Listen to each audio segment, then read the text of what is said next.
एक हैंडसम सा लड़का स्विमिंग पूल में स्विमिंग कर रहा था। उसके चारों तरफ बॉडीगार्ड खड़े थे। वह काफी देर से स्विमिंग कर रहा था। तभी उस हैंडसम लड़के का फोन रिंग हुआ। अपने फोन की रिंग सुन वह लड़का स्विमिंग पूल में खड़े होते हुए अपने भीगे बालों को पीछे की तरफ करते हुए अपने बाइसेप्स को प्लॉट कर रहा था। उसकी बॉडी का सिक्स पैक पानी की बूंदों से और भी ज्यादा हॉट और अट्रैक्टिव लग रहा था। कनिष्क दीवान अपने फोन को उठाते हुए कहा, एक्सप्लेन। जी हाँ, ये हैंडसम लड़का कोई और नहीं, इस कहानी का मेन लीड कनिष्क दीवान है, दीवाने इंडस्ट्रीज का मालिक। फोन के दूसरे साइड की बात सुन वह अपने फोन को रखते हुए कहा, ये क्या बकवास है। इतना कहकर वो स्विमिंग पूल से बाहर आ गया और वो मेशन के अंदर जाने लगा तो सभी बॉडीगार्ड उसके साथ अंदर जाने लगे।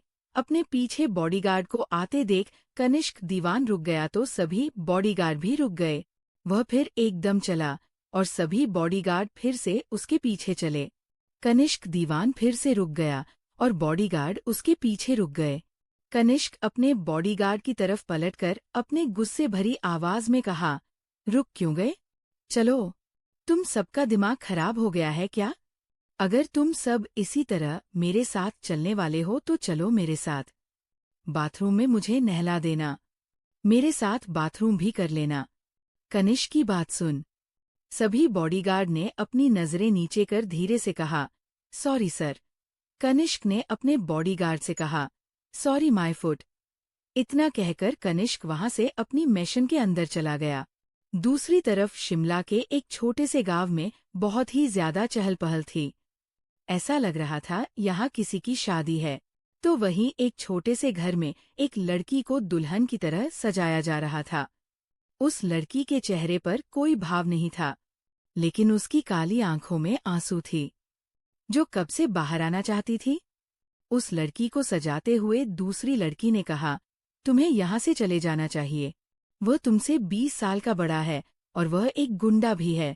अपने फ्रेंड की बात सुन गीत ने बहुत ही महीन आवाज में कहा, कहाँ जाऊंगी चाहत? मेरा इस दुनिया में कोई नहीं है, चाचा चाची के सिवा। वह मेरे साथ कुछ गलत नहीं करेंगे। जी हाँ, ये दुल्हन कोई और नहीं, हमारी कहानी की फीमेल लीड गीत है। चाहत ने गीत को सामने आईने में देखते हुए कहा, तू इतनी बेवकूफ क्यों बन रही है गीत? तू भी जानती है तेरे चाचा चाची ने तुझे बेच दिया है उस आदमी को। अगर उन्हें वह आदमी इतना ही पसंद है तो वह अपनी बेटी की शादी क्यों नहीं करवा देते? उससे और तेरी शादी नहीं, तेरा सौदा करके आए हैं। ले चाचा चाची गीत, तुम्हें यहाँ से रेलवे स्टेशन जाना होगा। मैं तुम्हें वहाँ से लेकर अपने घर ले चलूंगी। मुंबई में हम कहीं भी रह सकते हैं, मैं रह रही हूँ। तुम भी मेरे साथ रहना। मेरे पास भी तो मॉम डैड नहीं है, मेरा भी तो कोई अपना नहीं है। मुंबई शहर सबको अपना लेता है, वह तुम्हें भी अपना लेगा। तुम्हें बस फैसला करना है गीत। अभी भी वक्त है। अगर तुमने उस इंसान से शादी की तो वह तुम्हें जिंदा मार डालेगा। मैंने उसके बारे में सुना है कि उसने अब तक कई शादियां की है और अपनी बीवी के साथ एक रात सोने के बाद उन्हें वह अपनी बीवी का सौदा कर देता है। ये सब जानने के बाद भी तुम क्या तब भी उससे शादी करना चाहोगी? गीत चाहत की बात सुन गीत ने सोचते हुए कहा, मैं ऐसा नहीं कर सकती। चाहत, तुम तो जानती हो मेरी शादी गांव के सरपंच करा रहे हैं। अगर मैं यहाँ से भाग गई तो गांव में सबकी इज्जत मिट्टी में मिल जाएगी। मैं इस गांव की इज्जत को दाग नहीं लगाना चाहती। आखिर में इस गांव में पड़ी हुई हूँ। माँ बाबा के जाने के बाद गांव वालों ने मेरा ख्याल रखा है। सब मुझे अपनी बेटी की तरह मानते हैं। गीत की बात सुन चाहत एक लंबी सांस लेते हुए कहा, अगर तुझे सब बेटी की तरह मानते हैं तो तेरी शादी एक 40 साल के आदमी से क्यों करा रहे हैं? गीत, तेरे पास ये आखिरी रास्ता है। 1 घंटे बाद मेरी ट्रेन है, मैं तेरी शादी नहीं देख पाऊंगी, इसलिए मुझे जाना होगा। मैं आखिरी बार तुमसे पूछ रही हूँ गीत, क्या तुम मेरे साथ मुंबई चलोगी? चाहत की सवाल सुन गीत सब कुछ सोचते हुए चाहत से कहा, ठीक है। गीत की बात सुन चाहत मुस्कुराने लगी। चाहत ने गीत के सिर पर हाथ रखते हुए कहा, मैं पहले जाती हूँ, वरना लोगों को हम पर शक हो जाएगा और वह तुम्हें चोट पहुंचा सकते हैं। गीत को बहुत डर लग रहा था, क्योंकि आज से पहले उसने इस गांव के बाहर कदम नहीं रखा था। ये गांव ही उसकी दुनिया थी। लेकिन आज उसने बहुत बड़ा फैसला किया था, जिससे उसकी आने वाली जिंदगी पूरी तरह से बदलने वाली थी।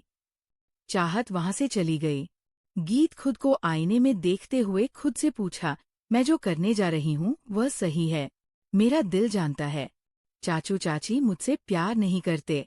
मैं उनसे प्यार के लिए हमेशा से तरसती आ रही हूँ। उन्होंने मेरा सौदा कर दिया। आखिर वह मुझसे प्यार नहीं करते। लेकिन मैं एक ऐसे इंसान के साथ शादी नहीं करना चाहती, जो सिर्फ मेरे साथ एक रात सोकर मुझे बेच दे।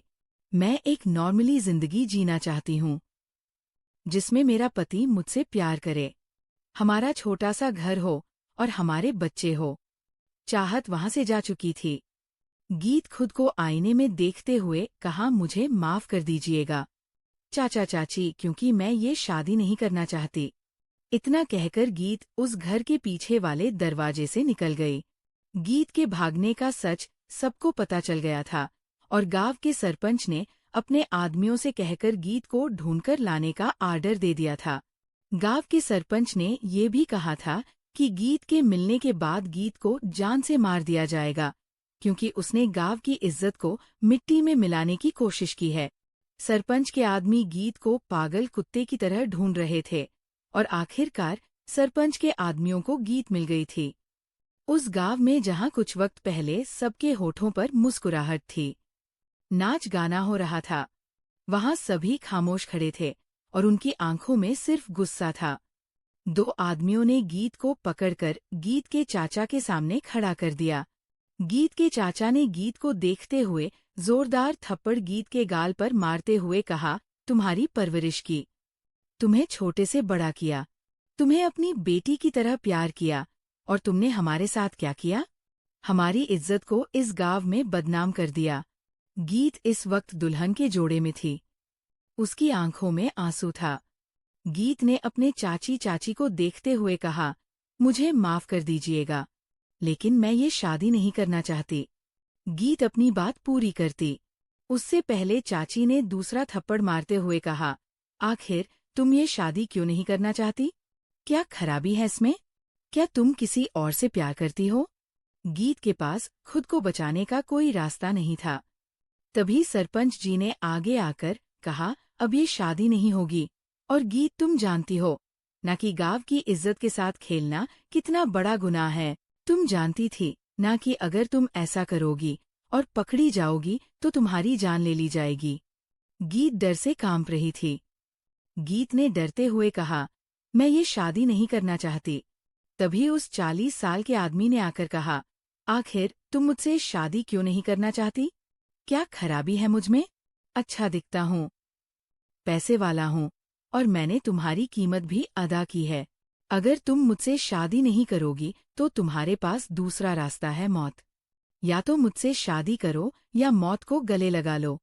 वह 40 साल का आदमी देखने में बहुत ही ज्यादा बद्दा दिख रहा था।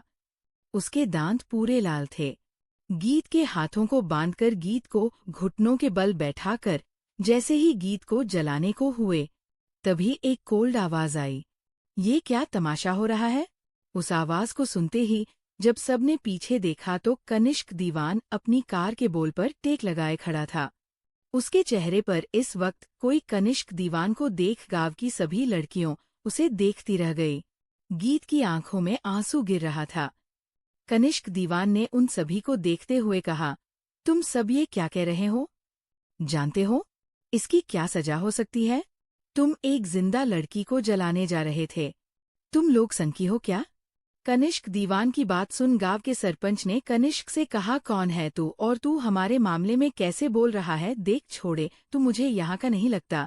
तुझे यहाँ से जाना चाहिए। दूसरों के बीच में अपनी टांग नहीं हराना चाहिए।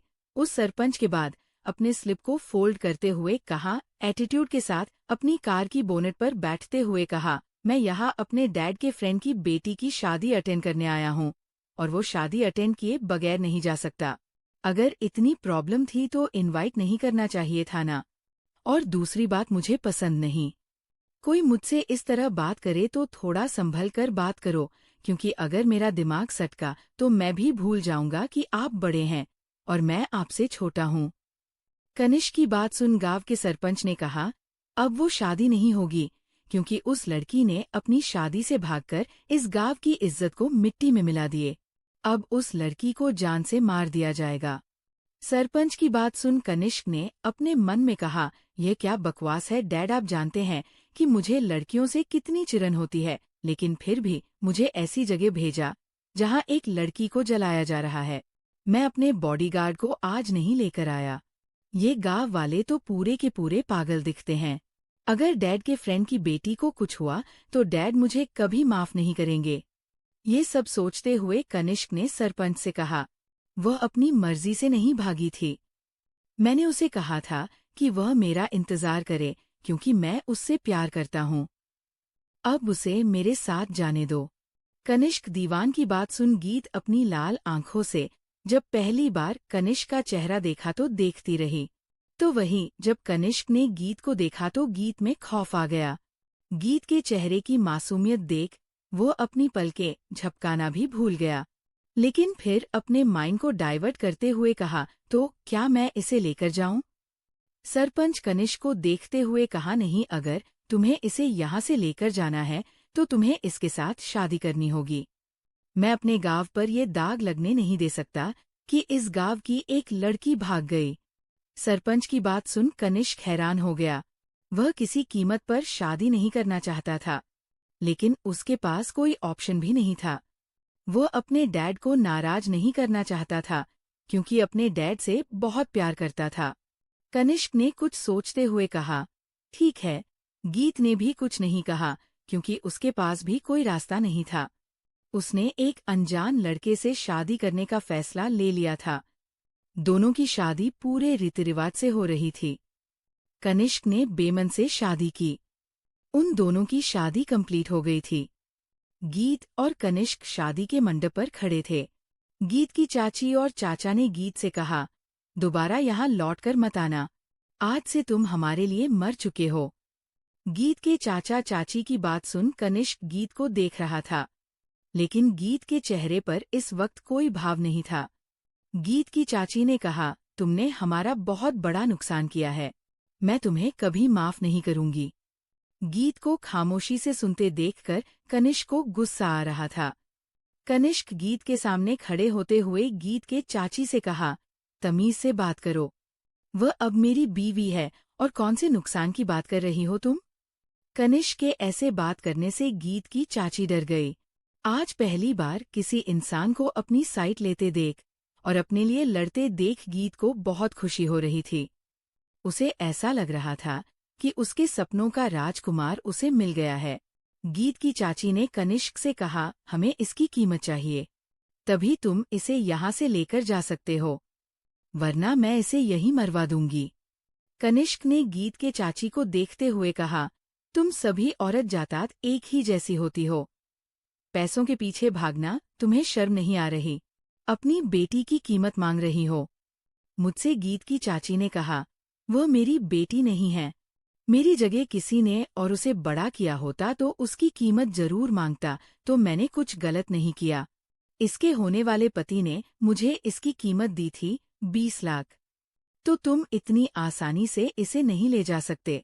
गीत के चाची की बात सुन कनिष्क अपनी कार में से नोट की गड्डी निकालकर गीत की चाची की तरफ उछालते हुए कहा, ये पूरे 1 करोड़ है, तुम्हारी बेटी की कीमत है, और 1 लाख मैंने इसलिए कम दिया क्योंकि तुमने कनिष्क दीवान की बीवी को बेइज्जती की है। इतना कहकर कनिष्क गीत का हाथ पकड़कर अपने साथ वहां से लेकर चला गया। उसने गीत को पैसेंजर सीट पर बैठाकर खुद एक ड्राइव सीट पर बैठकर वहां से चला गया। दूसरा दिन मुंबई। गीत अभी भी लहंगे में थी। कनिष्क गीत का हाथ पकड़े हुए मुंबई के वेस्ट होटल में आ गया। उसने एक लग्जरियस रूम लिया और उसमें वह गीत को लेकर चला गया। वह दोनों रूम में आए तो कनिष्क गीत का हाथ छोड़कर सोफे पर बैठते हुए अपने टाई ढीली करने लगा। तभी कनिष्क को याद आया कि वह अपना फोन रिसेप्शन एरिया पर भूल आया है। उसने गीत को देखते हुए कहा, तुम आराम करो, मैं अपना फोन लेकर आता हूँ। कनिष्क वहां से चला गया। गीत उस बड़े से लग्जरियस रूम को देख हैरान थी। इससे पहले उसने इतने बड़े रूम को नहीं देखा। वो तो समंदर था। गीत उस रूम की बालकनी में जाकर समंदर की लहरें को देखने लगी। उसके लिए ये सब नया था। एक दिन में उसकी जिंदगी पूरी तरह से बदल चुकी थी।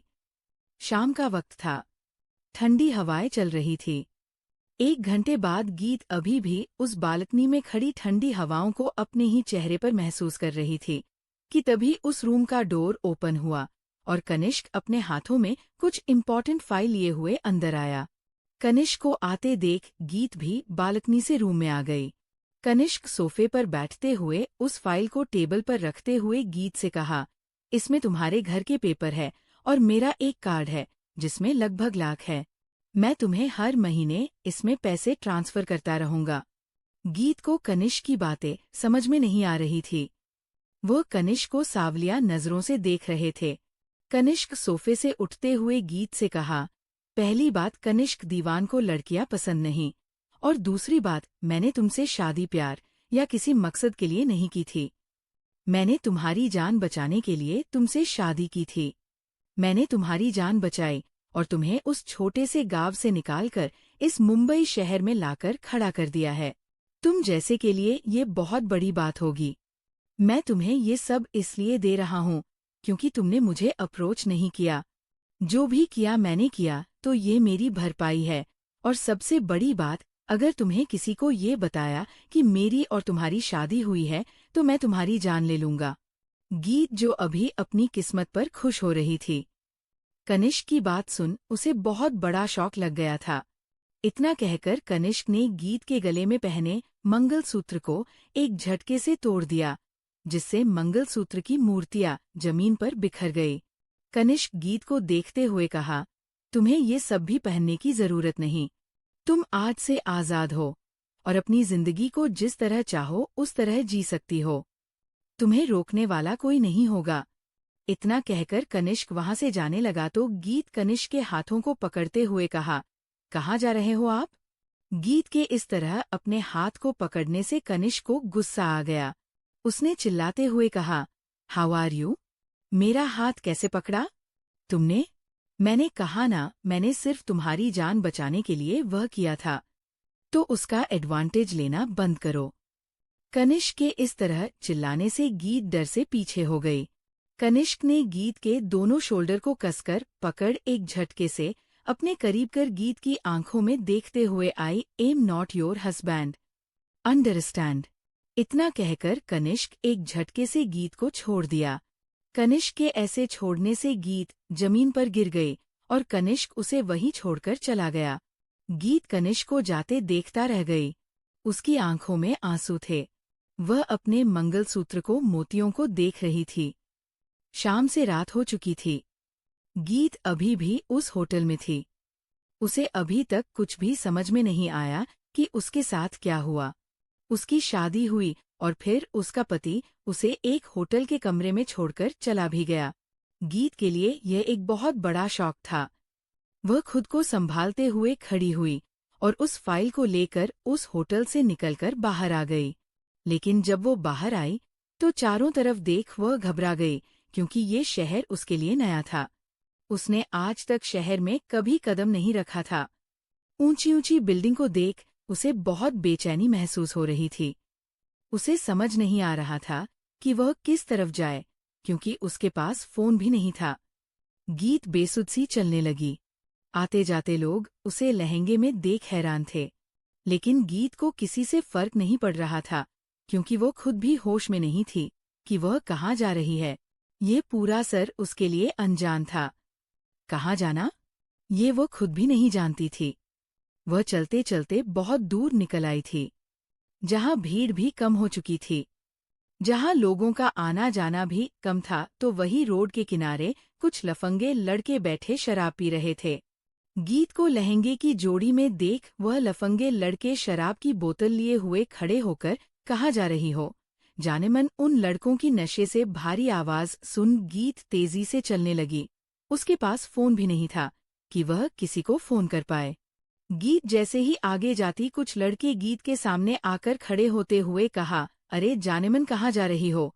इतनी भी क्या चल रही है? थोड़ा हमारे साथ मजे करो और फिर चले जाना। गीत जैसे ही डरकर पीछे जाने को हुई तो पीछे से भी दो लड़कों ने गीत को रोकते हुए कहा, हम तुम्हें ऐसे तो नहीं जाने दे सकते, आखिर तुम आज रात का हमारा टाइम पास हो। इतना कहकर गुंडों में से एक गुंडे ने गीत के सिर पे एक दुपट्टा अपने हाथों से पकड़कर खींच लिया और उसके दुपट्टे को सूंघते हुए कहा, जब तुम्हारे दुपट्टे की खुशबू इतनी मदहूस कर देने वाली है तो हारी बॉडी की खुशबू कितनी अच्छी होगी। शादी किसी और के साथ की हो तो सुहागरात हमारे साथ मना लो। उस लड़की के इस तरह दुपट्टा खींचने से गीत डर गई। उसने अपने हाथ को जोड़ते हुए कहा, मुझे जाने दीजिए, मैं इस शहर में नहीं हूँ, प्लीज मुझे जाने दीजिए। गीत को इस तरह गिड़गिड़ाते देख वह सभी लफंगे लड़के शैतानों की तरह हंसते हुए कहा, ऐसे कैसे जाने दे, तुम्हें तुम्हारे मजे तो ले ले, फिर आराम से चले जाना। इतना कहकर उस लफंगे लड़के ने गीत का दुपट्टा उठाकर पीछे फेंक दिया। गीत का दुपट्टा जमीन पर गिरता उससे पहले किसी ने गीत के दुपट्टे को पकड़ते हुए कहा, उससे दूर हटो। उस आवाज को सुन जब सभी लफंगे लड़कों ने पीछे देखा तो एक हैंडसम सा लड़का खड़ा था जिसने ब्लैक फॉर्मल सूट पहना था। उसके बाल उसके माथे पर आ रहे थे। फॉर्मल सूट वाले लड़के हैं। उन लफंगे लड़के से कहा, जब एक लड़की नहीं कहती है तो उसका मतलब नहीं होता है। तुम लोगों को इतनी साफ लैंग्वेज समझ में नहीं आती क्या? लफंगे लड़के ने उस लड़के से कहा, ये हीरोपंती कहीं और करना। इस लड़की को पहले हमने देखा है तो ये हमारी हुई। तभी उस लड़के ने कहा, कोई सामान नहीं है वह कि जिसकी नजर पड़े पहले पड़े वो उसकी होगी। लड़कियां लड़कों की प्रॉपर्टी नहीं होती, समझे तुम? सब लफंगे लड़कों ने एक साथ मिलकर उस लड़के पर हमला कर दिया। वहां तेजी से फाइटिंग होने लगी। वो अकेला लड़का उन सब पर भारी पड़ रहा था, लेकिन पीछे से एक लड़के ने उस पर शराब की बोतल मार दी। उस लड़के के सिर पर बोतल लगते ही गीत डर से चीख उठी। अपने घुटने पर बैठकर गिड़गिड़ाते हुए कहा, छोड़ दो उन्हें प्लीज। तभी पुलिस के कार का साइलेंसर बजा। पुलिस की कार का हॉर्न सुर सभी लफंगे लड़के डर से वहां से भाग गए। तभी एक 50 साल के आदमी ने आते हुए उस फॉर्मल सूट वाले लड़के से पूछा, कार्तिक आप ठीक तो हो ना?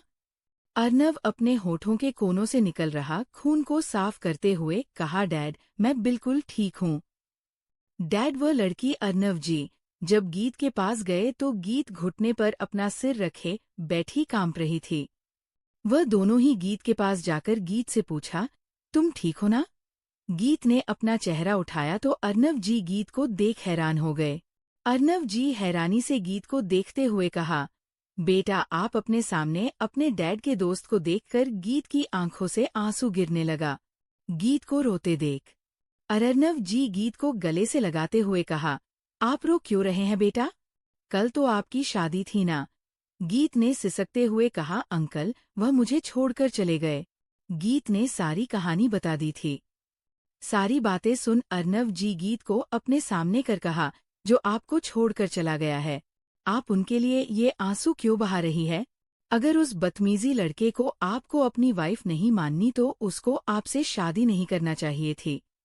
आपको यूं इस तरह अनजान शहर में लाकर छोड़कर चला गया। वह एक घटिया इंसान होगा जो अपनी वाइफ को अपने शादी के दिन छोड़कर चला गया। आप रोइए मत गीत, आप मेरे साथ मेरे घर चलिए। गीत ने ना में गर्दन हिलाते हुए कहा, नहीं अंकल मैं आपके साथ आपके घर कैसे जा सकती हूँ? तब कार्तिक ने कहा, एक बहन अपने भाई के घर क्यों नहीं जा सकती? तुम मेरी बहन हो और ये तुम्हारे भाई का आर्डर है कि तुम हमारे साथ हमारे घर चलोगी। गीत की आंखों में आंसू था। अर्नव जी गीत के सिर पर हाथ रखते हुए कहा, और आज से आप हमारी बेटी है। इतना कहकर वो तीनों वहां से चले गए और उनकी कार बड़े से विला के सामने रुकी। गीत ने जब कार से बाहर कदम रखा तो बाहर से ही उस घर को देख हैरान थी, और घर के चारों तरफ बगीचा था और उन बगीचों के फूलों की खुशबू आ रही थी। रात का वक्त था इसलिए वहां का खूबसूरत नजारा बहुत ही खूबसूरत लग रहा था।